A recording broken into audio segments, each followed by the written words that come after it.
ஆனால் சிவாவின் சிந்தனை முழுவதும் அவந்திகாவின் காதலை பெறுவதில் தான் இருந்தது. அவனால் இதை நேரடியாக அவளிடம் சொல்ல முடியாத சிச்சுவேஷனில் இருந்தார். ஏனென்றால் அவன் அவந்திகாவை ஃபர்ஸ்ட் டைம் பார்க்கும் போதே அவன் நந்தினியின் எக்ஸ் ஹஸ்பண்டாகத்தான் தெரிந்தான். அதனால் நிச்சயம் அவள் தன்னை அப்படியே ஏற்றுக்கொள்ள வாய்ப்பே இல்லை. முதலில் அவள் மனதில் சைல்ட்ஹுட் காதலன் மீது இருக்கும் வெறுப்பு மறைய வேண்டும். அதற்கு பிறகுதான் தன்னை பற்றிய உண்மையை சொல்ல முடியும். அதுவரை எந்த உண்மையையும் சொல்லாமலேயே இந்த உலகில் உள்ள ஒட்டுமொத்த சந்தோஷத்தையும் அவளுக்கு கொடுக்க வேண்டும் என்று நினைத்தான். அதே நேரம் சுப்ரீம் ஃபேமிலியில் தங்களுடைய கம்பெனியை நஷ்டத்தில் இருந்து மீட்டெடுக்க என்ன செய்யலாம் என்று ரேகாவும் நந்தினியும் யோசித்துக் கொண்டிருந்தார்கள். அவர்களிடம் இப்போது போதிய பணம் இல்லை. அந்த அவந்திகா என்னோட பிளானையே கெடுத்துட்டா. அவ மட்டும் விக்கி கிட்ட இருந்து தப்பிக்காம இருந்திருந்தா இந்நேரம் நம்ம ப்ராப்ளம் எல்லாமே சால்வ் ஆயிருக்கும். இனி வேற சாய்ஸே இல்ல. இப்ப நம்ம கிட்ட இருக்க ஒரே ஆப்ஷன் மிஸ்டர் தினேஷ் மட்டும்தான். That's why I'm eagerly waiting for my birthday. இந்த பிளான் மட்டும் ஒர்க் அவுட் ஆகல, அந்த அவந்திகாவை என்ன பண்றேன்னு பாருங்க என்று நந்தினி புலம்பிக் கொண்டிருக்க, அந்த அவந்திகாவை விடு நந்தினி, எங்க போயிட போறா? எனக்கு என்னவோ தினேஷ் நிச்சயமா உனக்கு ஹெல்ப் பண்ண சம்மதிப்பார்னு தான் தோணுது என்றாள் ரேகா. அது எப்படிமா அவ்வளவு உறுதியா சொல்றீங்க என்று கேட்க, எல்லாம் ஒரு கெஸ் தான். காரணம் இல்லாமையா உன் பர்த்டேவை இவ்ளோ கிராண்டா செலிப்ரேட் பண்றாரு. I think he likes you very much. முதல்ல பிரச்சனையை சால்வ் பண்ணிட்டு அதுக்கப்புறம் அந்த அவந்திகாவை என்ன பண்ணலாம்னு யோசிப்போம் என்றார். சிவா இருக்கும் வரை அவந்திகாவை அவர்களால் நெருங்க கூட முடியாது என்று அவர்களுக்கு புரியவில்லை. சிவாவும் அவந்திகாவும் காரில் சென்று கொண்டிருந்தார்கள். சிவா, நான் பார்த்த வரைக்கும் நீ ரொம்ப டேலண்டட். உனக்கு கேட்ட உடனே ஹெல்ப் பண்ற அளவுக்கு ரிச் ஃப்ரெண்ட்ஸ் இருக்காங்க. பின்ன எதுக்காக வீட்டோட மாப்பிள்ளையா இருந்து உன்னோட மரியாதையை நீயே கெடுத்துக்கிட்ட என்று கேட்டார். எல்லாமே உனக்காகத்தான். நீன்னு நினைச்சுதான் நான் சுப்ரீம் ஃபேமிலிக்கு போனேன். ஆனா நான் நினைச்சது எதுவுமே நடக்காம போயிடுச்சு. இத்தனை வருஷம் உன்னை நினைச்சு யாரோ ஒருத்தர் கூட டைம் வேஸ்ட் பண்ணிட்டேன். இது எப்படி உங்ககிட்ட சொல்ல முடியும் என்று நினைத்தவன் அவந்திகாவை பார்த்து சிம்பிளாக, டைம் வரும்போது சொல்றேன் என்றான். அவன் பார்வையிலேயே அவந்திகா மீது அவனுக்கு இருக்கும் டீப் லவ் தெரிந்தது. ஒருவேளை நந்தினியின் தாத்தா சிவாவுக்கு இப்படி ஒரு ஏமாற்றத்தை செய்யாமல் இருந்திருந்தால் இன்று சிவா அவந்திகாவின் ஹஸ்பண்டாகத்தான் இருந்திருப்பான். நந்தினி ரொம்ப லக்கி. உன்ன மாதிரி ஒரு ஹஸ்பண்ட் கிடைச்சதுக்கு அவ கொடுத்து வச்சிருக்கணும். பட் எதுக்காக உன்னை விட்டுட்டு போனா? அவந்திகா திடீரென இப்படி கேட்டதும் அவனுக்கு எப்படி ரியாக்ட் செய்வதென்றே தெரியவில்லை. அவன் பேச்சை மாற்றி, டிரைவர் கொஞ்சம் வேகமா போங்க, 5 மினிட்ஸ்ல நம்ம போட் கிளப்ல இருக்கணும் என்று சொல்ல டிரைவர் காரின் வேகத்தை கூட்டினார். அவர்கள் ஒரு பங்களாவுக்கு எதிரில் வந்து நின்றார்கள். அவந்திகாவுக்கு அந்த புதிய வீடு பிடித்திருந்ததால் உடனே அந்த வீட்டுக்கு மாறிவிடலாம் என்று சிவா நினைத்து கொண்டிருக்க, கேட்டுக்கு வெளியில் இருந்த செக்யூரிட்டி ஓடி வந்து, நீங்க யார பார்க்கணும் என்று கேட்டார்.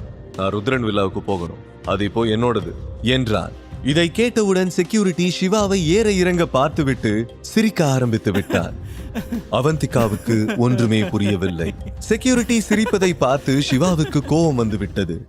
இப்போதுதான் மேனேஜரிடமும் சேல்ஸ் உமனிடமும் ஒருவரின் அப்பியரன்ஸை பார்த்து அவர்களை ஜட்ஜ் பண்ணக்கூடாது என்று சொல்லிவிட்டு வந்திருந்தான். மீண்டும் ஒருவன் அதையே செய்யும் போது அவனால் பொறுத்து கொள்ள முடியவில்லை. அவன் கோபமாக, உனக்கு இந்த வேலை முக்கியம்னா கடைசியா உனக்கு ஒரு சான்ஸ் தர. நீ யாருக்கு வேணா கால் பண்ணிக்க. ருத்ரன் வில்லாவோட ஓனர் யாருன்னு தெரிஞ்சுக்கிட்டு வா, அதுக்கப்புறம் பேசு என்றான். சிவாவின் சீரியஸ் டோனை கேட்ட பிறகு செக்யூரிட்டி பயந்து விட்டான். ஒருவேளை அவன் நிஜமாகவே ருத்ரன் வில்லாவின் ஓனராக இருந்தால் நிச்சயமாக அவனுக்கு வேலை போய்விடும் என்று பயந்தான். செக்யூரிட்டி பதில் சொல்வதற்குள் பின்னால் இருந்து ஒரு சிரிப்பு சத்தம் கேட்டது. சிவாவும் அவந்திகாவும் திரும்பி பார்த்தார்கள். அங்கே கிருஷ்ணா நின்று கொண்டிருந்தான். தர்மா குரூப்ஸ் அவனுடைய டீலை கேன்சல் செய்த பிறகு அவன் லிட்டரலி நடுத்தெருவுக்கு வந்து விட்டான். அதன் பிறகு எப்படியோ ஒரு வழியாக அவனுக்கு ஒரு கன்ஸ்ட்ரக்ஷன் கம்பெனியில் சேல்ஸ் மேனேஜர் வேலை கிடைத்தது. அவன்தான் ருத்ரன் வில்லாவை ரெனோவேட் செய்ய வந்திருந்தான். அவன் சிவா சொல்வதை கேட்டு சிரிப்பை அடக்க முடியாமல் சிரித்துக் கொண்டே அவனுடைய காருக்கு அருகில் வந்து, என்ன சொன்ன? நீ தான் இந்த வில்லாவோட ஓனரா? நீயே ஒரு யூஸ்லெஸ். உன்ன மாதிரி ஒருத்தன் இந்த ஏரியால வீடு வாங்குறத பத்தி யோசிக்கிறதே தப்பு. உனக்கு லாட்டரி அடிச்சா கூட உன்னால இங்க எதையும் வாங்க முடியாது என்று அடக்க முடியாமல் சிரித்தான். சிவாவின் கோபம் தலைக்கு ஏறியது. அந்த செகண்டே காரில் இருந்து இறங்கி கிருஷ்ணாவுக்கு தன்னுடைய ஸ்டைலில் பதிலடி கொடுக்க வேண்டும் என்று நினைத்தார். ஆனால் அவந்திகாவுக்கு முன்னால் வேண்டாம் என்று நினைத்து கைகளை முறுக்கி கோபத்தை கண்ட்ரோல் பண்ணி கொண்டார்.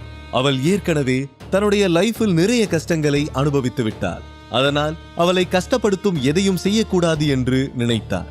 சிவா உடனே காரில் இருந்து இறங்கி கதவை மூடிவிட்டு கிருஷ்ணாவுக்கு அருகில் சென்று, ஒருத்தரை இன்சல்ட் பண்ணி எல்லாம் கேன்சல் ஆகி இந்த நிலைமைக்கு வந்தோம். நீ இன்னும் மாறவே இல்லையா என்றார்.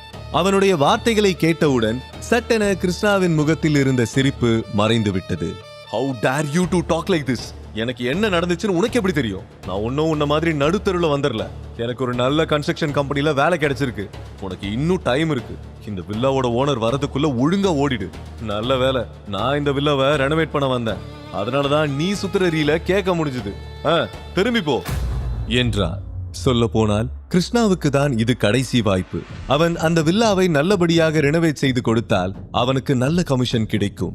அது மட்டுமில்லாமல் ஃபியூச்சரில் பல ரிச் கஸ்டமர்களும் கிடைப்பார்கள். ஆனால் அவன் சும்மா இருந்தாலும் அவன் வாய் சும்மா இருக்கவில்லை. சிவாவிடம் தவறாக நடந்து கொண்டு மீண்டும் அவன் தன்னுடைய கெரியரை கெடுத்துக்கொள்ள என்னென்ன பேச முடியுமோ அதை எல்லாம் பேசிக் கொண்டிருந்தான். அவனுக்கே தெரியாமல் அவன் ஒரு கோல்டன் ஆப்பர்ச்சுனிட்டியை இழந்து கொண்டிருந்தான். காரில் அமர்ந்திருந்த அவந்திகாவுக்கு சிவாவும் கிருஷ்ணாவும் பேசுவது தெளிவாக கேட்கவில்லை. அவர்கள் நண்பர்களாக இருக்கலாம் என்று நினைத்து கொண்டார். ஏனென்றால் சிவா கிருஷ்ணாவிடம் சிரித்த முகத்தோடு பேசிக் கொண்டிருந்தான். சிவா காருக்குள் அமர்ந்திருந்த அவந்திகாவை பார்த்து ஸ்மைல் பண்ணிவிட்டு கிருஷ்ணாவிடம், ஒருவேளை நான் இந்த வில்லாவோட ஓனரா இருந்தா உங்க கதி என்ன ஆகும்னு நினைச்சு பாத்தியா என்றான்.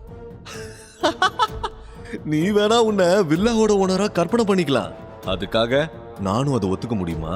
நந்தினியா உன்னை டிவோர்ஸ் பண்ணனான்னு தெரியும்ல. உனக்குன்னு ஓனா கார் கூட கிடையாது.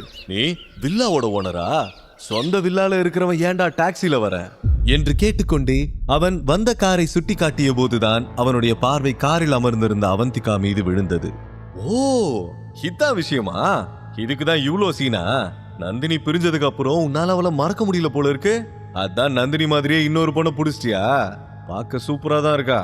இதை கேட்டவுடனே சிவாவுக்கு கோபம் வந்தது. ஆனால் அவன் எதுவும் பேசவில்லை. அவன் அவந்திகாவுக்கு சர்ப்ரைஸ் கொடுக்க போகும் மனநிலையில் இருந்ததால் கிருஷ்ணாவுக்கு பதில் சொல்லி அந்த இடத்தில் குழப்பத்தை ஏற்படுத்த விரும்பவில்லை. கிருஷ்ணா சிவாவை கடந்து அவந்திகாவிடம் சென்றார். அவள் கண்ணாடியை கீழே இறக்கினார். நல்லதுக்காக தான் சொல்றேன் கேளு. இவனால ஒரு பைசாவுக்கும் பிரயோஜனம் இல்லை. இந்த வில்லாவை காட்டி அவன் உன்னை ஏமாத்துறான். அவனை நம்பாத என்றான். கிருஷ்ணாவின் வார்த்தைகளை கேட்ட அவந்திகா நிச்சயமாக அவன் சிவாவின் ஃப்ரெண்டாக இருக்க முடியாது என்று உணர்ந்தாள். அவள் கோபமாக, சிவாவை பத்தி தப்பா ஒரு வார்த்தை பேசினாலும் கண்ணம் பழுத்துரும் என்று சொல்ல அவன் முகம் சட்டென சுருங்கிவிட்டது. சிவா செக்யூரிட்டியை பார்த்து, இப்போ கேட்ட திறக்க போறியா இல்லையா என்றார். இவ்வளவு நடந்ததுக்கு அப்புறமா நான் எப்படி உன்னை உள்ள விட முடியும்? நான் கூட நீ சொன்னதை கேட்டு முதல்ல நீ தான் இந்த வில்லாவோட ஓனரா இருப்பியோன்னு நினைச்சிட்டேன். கிருஷ்ணா சார் சொன்னதுக்கு அப்புறம் தான் எனக்கு எல்லாமே புரியுது. நிச்சயமா கேட்ட திறக்க மாட்டேன் என்று பிடிவாதமாக கூறினார். உடனே சிவா செல்போனை எடுத்து ப்ராப்பர்ட்டி மேனேஜருக்கு டயல் செய்தார். ஆனால் கிருஷ்ணா அவனை பார்த்து சிரித்துக் கொண்டிருந்தார். பண்ணு யாருக்கு வேணா போன் பண்ணு, பட் நோ யூஸ். நாம வேணா ஓபனா சேலஞ்ச் பண்ணிக்கலாமா? இந்த வில்லா நிஜமாவே உனக்கு சொந்தமானதுன்னு நீ ப்ரூவ் பண்ணிட்டா என் லைஃப் டைம் முழுக்க உன் கண்ணு முன்னாடியே வரமாட்டேன். ஒருவேளை இந்த வில்லா உன்னோடது இல்லன்னு ப்ரூவ் ஆயிடுச்சுன்னு வெய்யி, நீ என் முன்னாடி தலை குனிஞ்சு மண்டி போட்டு எப்படி மண்டி போட்டு மன்னிப்பு கேட்கணும். அது உனக்கு ஓகேவா என்று கேட்டான். இப்போதும் கிருஷ்ணாவின் பார்வையில் சிவா ஒரு யூஸ்லெஸ் வீட்டோடு மாப்பிள்ளையாகத்தான் தெரிந்தான். அவனிடம் சாப்பாட்டுக்கே பணம் கிடையாது. அதனால் நிச்சயமாக 3 கோடி ரூபாய் கொடுத்து ஒரு வில்லாவை அவனால் வாங்கவே முடியாது என்று ஸ்ட்ராங்காக நம்பினார். அதனால் நெஞ்சை நிமிர்த்தியபடி நின்று கொண்டிருந்தார். அப்போது கிருஷ்ணாவின் பார்வை அவர்களுக்கு எதிரில் வந்து கொண்டிருந்த கிரே கலர் லக்ஸூரியஸ் கார் மீது விழுந்தது. அந்த கார் வெண்ணெய் போல ரோட்டில் வழுக்கிக் கொண்டு வேகமாக வந்து கொண்டிருந்தது. அந்த காரின் நம்பர் பிளேட்டை பார்த்தவுடன் கிருஷ்ணாவின் கண்கள் பிரைட் ஆகிவிட்டது. அது ப்ராப்பர்ட்டி மேனேஜர் ராகவேந்திராவுக்கு சொந்தமானது. ஏய் சிவா, ஒரிஜினல் ப்ராப்பர்ட்டி மேனேஜரே வந்துட்டாரு. 2 மினிட்ஸ்ல என்கிட்ட மன்னிப்பு கேட்டுட்டு நீ இங்க இருந்து ஓடிடு, இல்லனா மிஸ்டர் ராகவேந்திரா உன்னை ஜெயிலுக்கு அனுப்பிடுவாரு. அதற்குள் அந்த கார் அவர்களுக்கு எதிரில் வந்து நிற்க கிருஷ்ணா அவரை நோக்கி ஓடினார். ராகவேந்திரா காரில் இருந்து இறங்கிய வேகத்தில் கிருஷ்ணாவை இக்னோர் செய்துவிட்டு செக்யூரிட்டியிடம் சென்று பலார் என ஓங்கி அறைந்தார்.